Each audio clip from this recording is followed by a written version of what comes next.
Ayan, si una sir, anong pangalan niyo sir? Daryl po, Daryl Nalmer. Sir Daryl, anong nag-estudyante ka pa? Yes po, estudyante po. Anong year po? Grade 11 po. High school.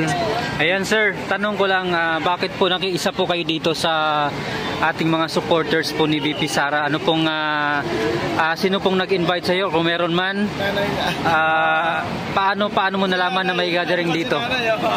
Si nanay ko po nag-invite po sa akin. So, kaya lang po ako natulak dito kasi habang nag-scroll po ako sa TikTok, ang dami ko po nakikita about sa conflict about Sara and Marcos. So, napagtanto ko na napakagulo talaga ng Pilipinas. So, panahon na para yung Pilipino gumising sa kahirapan. At saka kasi ang dami ng kaguluhan dito sa Pilipinas talaga eh. So, yung kailangan talaga ng Pilipinas, yung tapat na presidente, matapang, hindi madamot. So, example na nga doon si Sara. Hindi matapang siya, hindi siya madamot. Kaya niyang makipagsabayan.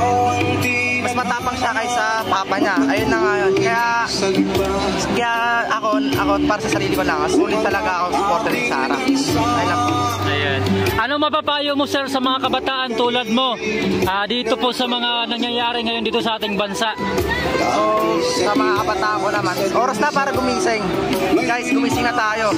Kasi dito oras para maglaro or kung ano naman gawin nyo. Oras na para gumising. Tumayo tayo lahat. Oras na para ipakita natin kung sino tayo. Tayo mga Pilipino, oras na para gumising tayo sa katotohanan na tayo ay matatapang. Hindi natin kailangan ng drug addict at saka mga kawatan. Kailangan ng Pilipinas yung matapang na presidente. Ayun lang. Ayun. May tanong ka ba sir? Kaya salamat ha. Anong oras kayo dumating dito? Mga 6. Yan po, 6:10. Ano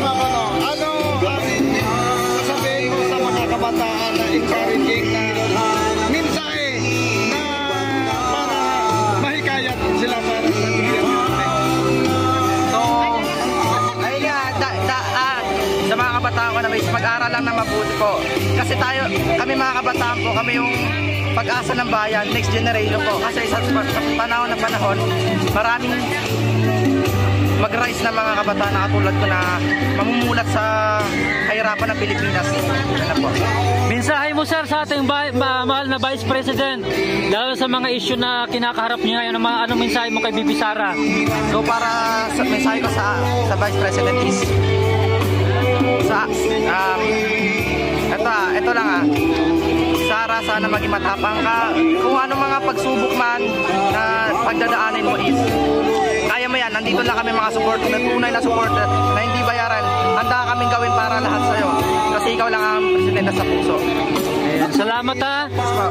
Maraming salamat po. Ayan. Sir.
Siya'y aking nakasama sa buong kapuluan. Mas mahalaga sa kanyang sarili, pagmamahal sa kanyang kapwa.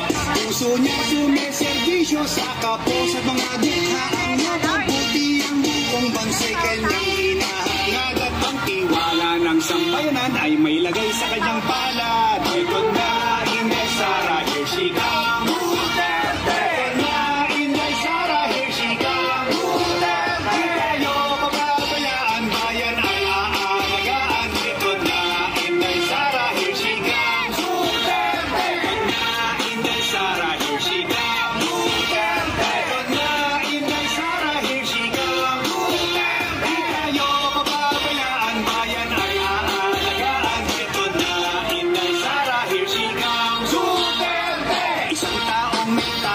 ay pitak sa ating bansa. Isang taong may prinsipyo, may isang salita. Paglipad ng agila, magkaisang tayo lahat. Pagmamahal, supportang tunay ang ating ipangtapat. At tayo ay susuklian, buong pusong paninilbihan. Buong mundo niya ay iikot para sa buong bayan. Sa hangin ng kinabukasan, tayo'y nasa likuran.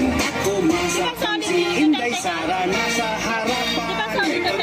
Inday Sara, here she comes. Duterte na, Inday Sara, here she comes. Tayo mapapayaan, bayan ay aalagaan. Ito na, Inday Sara, here she comes. Duterte na, Inday Sara, here she comes. Duterte na, Inday Sara, here she comes. Duterte, tayo pababayaan, bayan ay aalagaan. Ito na, Inday Sara, here she comes. Duterte na, Inday Sara, here she comes. Duterte na, Inday Sara, here she comes. Duterte, tayo pababayaan, bayan ay aalagaan. Ito na, Inday Sara, here she comes. Duterte. Malahan na. Isa pa.